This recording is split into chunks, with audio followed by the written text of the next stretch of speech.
मित्रांनो, स्वागत आहे तुमचं आपल्या यूट्यूब चॅनलवरती, ज्या ठिकाणी आपण संपूर्ण स्पोकन इंग्लिश कोर्स पूर्ण करतोय। आजचा आपला 14वा दिवस आहे। याच्यापूर्वीचे व्हिडिओज पाहण्यासाठी तुम्ही आमच्या चॅनलच्या प्लेलिस्टमध्ये जाऊन त्या ठिकाणी पाहू शकता। बघा मित्रांनो, याची PDF तुम्हाला हवी असेल तर तुम्ही खरेदी करू शकता। त्याच्यासाठी तुम्हाला या नंबरवरती कॉन्टॅक्ट करायचं आहे किंवा या नंबरवरती 1 रुपया सेंड करून तुम्हाला हा कोड पाठवायचा आहे। तुम्हाला याच व्हिडिओची PDF त्या ठिकाणी दिली जाईल। आतापर्यंत मित्रांनो आपण काय पाहिलंय की होकारार्थी वाक्य कसे ट्रान्सलेट करायचे सिंपल प्रेझेंट टेन्स मधले, ज्याला आपण साधा वर्तमान काळ असं म्हणतो। म्हणजे दिवसभरामध्ये असे वाक्य ज्यांच्या शेवटी तो, ती, ते, तात अशा प्रकारचा उच्चार निघतो, ह्या वाक्यांना कसं ट्रान्सलेट करायचं हे आपण या ठिकाणी शिकलेलो आहोत। त्याच्यानंतर आपण प्रश्नार्थी वाक्य पाहिले, त्याच्यानंतर आपण नकारार्थी वाक्य पाहिले। आज आपण नकारार्थी प्रश्नार्थी वाक्य कसे ट्रान्सलेट करायचे हे व्यवस्थितरित्या समजून घेणार आहे। मित्रांनो, कोणतंही वाक्य तुम्हाला दिलं असेल तर तुम्हाला त्याच्या सर्वात आधी तो काय ओळखता आला पाहिजे की वाक्य कोणत्या काळातलं आहे। त्याच्यानंतर त्याचे जे 6 प्रकार बनतात त्या 6 प्रकारे त्या वाक्याला बनवता आलं पाहिजे। जसं की हे वाक्य या ठिकाणी दिलंय, ठीक आहे। ते वाक्य जे असेल म्हणजे तो काय पितो हे वाक्य WH प्रश्नार्थी वाक्य आहे। म्हणजे ते वाक्य जे असेल तसं तुम्हाला ते ट्रान्सलेट करता आलं पाहिजे। म्हणून आपण वाक्याचे एका प्रकाराला व्यवस्थितपणे समजून घेतोय, ठीक आहे। आपण हे 3 प्रकार शिकलेलो आहोत। आजचा आपला 4था प्रकार आहे, ज्याला आपण कसं ट्रान्सलेट करायचं व्यवस्थितपणे समजून घेतोय। तर सुरुवात करूया मित्रांनो। नकारार्थी प्रश्नार्थी वाक्य म्हणजे negative interrogative sentence simple present tense मधले कसे ट्रान्सलेट करायचे। हे ट्रान्सलेट करताना मित्रांनो सुरुवातीला तुम्हाला डू किंवा डजचा वापर करावा लागतो। त्याच्यानंतर तुम्हाला सब्जेक्ट वापरायचे आहे, त्याच्यानंतर नॉटचा वापर करायचा आहे, त्याच्यानंतर क्रियापदाचं पहिलं रूप, ऑब्जेक्ट आणि रिमाइनिंग सेंटेन्स लिहून प्रश्नचिन्ह द्यायचं आहे। बघा, जे असेल ते लिहायचं। बघा, ऑब्जेक्ट असेल ऑब्जेक्ट लिहायचं, रिमाइनिंग सेंटेन्स असेल रिमाइनिंग सेंटेन्स लिहायचं। वाक्य आहे तू शाळेत जात नाहीस का, तू शाळेत जात नाहीस का। कसल्या प्रकारचं वाक्य आहे? सिंपल प्रेझेंट टेन्स मधलं वाक्य आहे आणि नकारार्थी वाक्याला का लावून प्रश्न विचारलाय, म्हणजे निगेटिव्ह इंट्रोगेटिव्ह सेंटेन्स आहे, नकारार्थी प्रश्नार्थी वाक्य आहे। काय करणार तुम्ही? सुरुवातीला डू किंवा डजचा वापर करणार।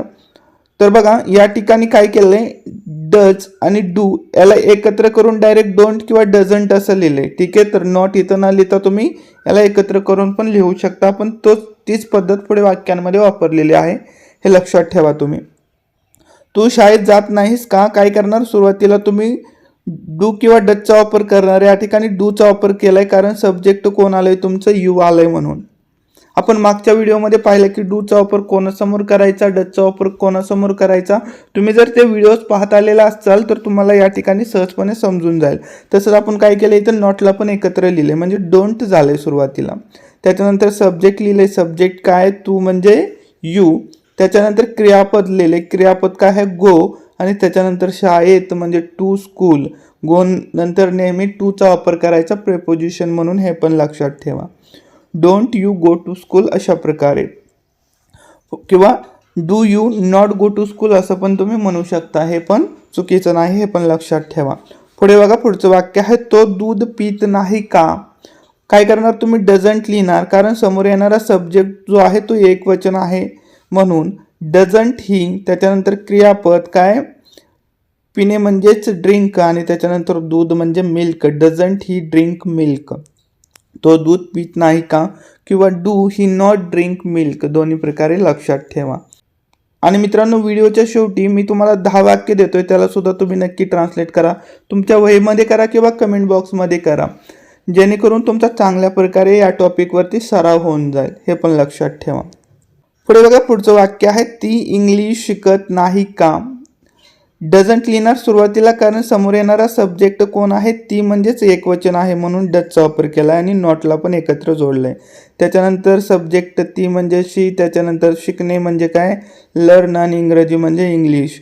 डझंट शी लर्न इंग्लिश, किंवा does she not learn English, दोन्ही प्रकारे ट्रान्सलेट करू शकता। तुम्ही क्रिकेट खेळत नाही का। डोंट लिहिलं सुरुवातीला, कारण समोर येणारा सब्जेक्ट कोण आहे? तुम्ही आहे आणि एकवचन आहे म्हणून। त्याच्यानंतर प्ले आणि क्रिकेट, ठीक आहे, क्रियापद म्हणून खेळण्यासाठी प्ले आणि क्रिकेट ऑब्जेक्ट म्हणून। डोंट यू प्ले क्रिकेट किंवा do you not play cricket, दोन्ही प्रकारे ट्रान्सलेट करू शकता। पुढे बघा, पुढचं वाक्य आहे आपण वेळेवर येत नाही का। तर डोंट येणार सुरुवातीला, आपण आहे म्हणजेच वी आहे, एकापेक्षा जास्त आहे. त्याच्यानंतर come on time, don't we come on time, आपण वेळेवर येत नाही का. समजतंय, सब्जेक्टच्या जागेला सब्जेक्ट, क्रियापदाच्या जागेला क्रियापद आणि उरलेलं वाक्य असं.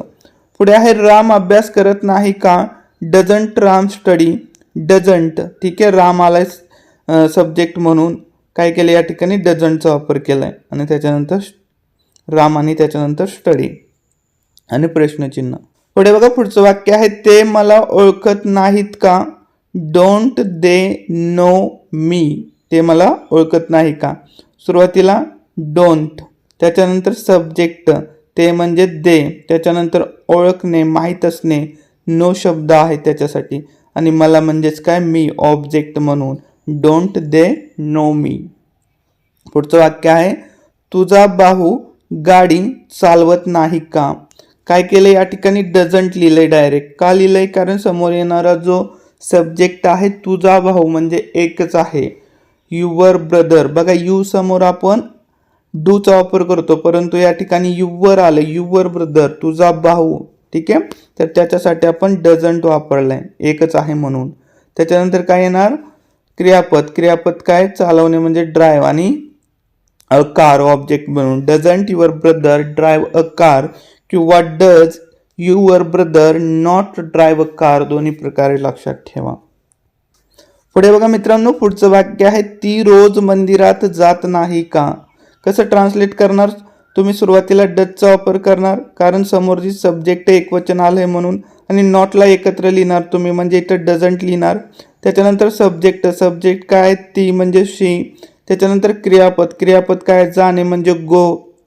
त्याच्यानंतर मंदिरात म्हणजे काय टू द टेम्पल, आणि रोज, रोजसाठी काय लिहिणार तुम्ही एव्हरी डे किंवा डेली. ठीक आहे, तर या ठिकाणी तो शब्द राहिलाय तो पण तुम्ही ॲड करू शकता.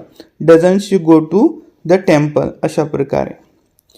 पुढचं वाक्य आहे बघा तुम्ही वर्तमानपत्र वाचत नाही का. सुरुवातीला तुम्ही डूचा वापर करणार आणि नॉट याला एकत्र लिहिणार, डोंट असं सुरुवातीला लिहिणार कारण सब्जेक्ट जो समोर येणार आहे तो यू आहे म्हणून, तुम्ही म्हणजेच काय यू. त्याच्यानंतर क्रियापद लिहिणार, क्रियापद काय आहे वाचणे म्हणजे रीड, आणि वर्तमानपत्र म्हणजे the newspaper. Don't you read the newspaper, तुम्ही वर्तमानपत्र वाचत नाही का, अशा प्रकारे. ठीक आहे, हे तुम्हाला मित्रांनो 10 वाक्य समजले.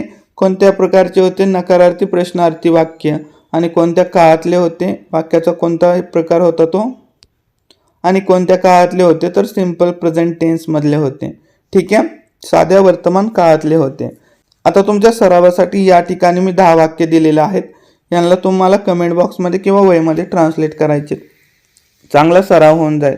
काय अडचण असेल, काय समजलं नसेल तर मित्रांनो कमेंट बॉक्समध्ये नक्की विचारायचं आहे. नवीन असाल तर चॅनलला सबस्क्राईब करा, मित्रांमध्ये शेअर करा, आणि साईडला असणाऱ्या त्या बेल आयकॉनवरती पण प्रेस करून ठेवा, जेणेकरून इथून पुढे येणाऱ्या व्हिडिओच्या नोटिफिकेशन्स तुम्हाला वेळेवरती भेटत राहतील. Thanks for watching.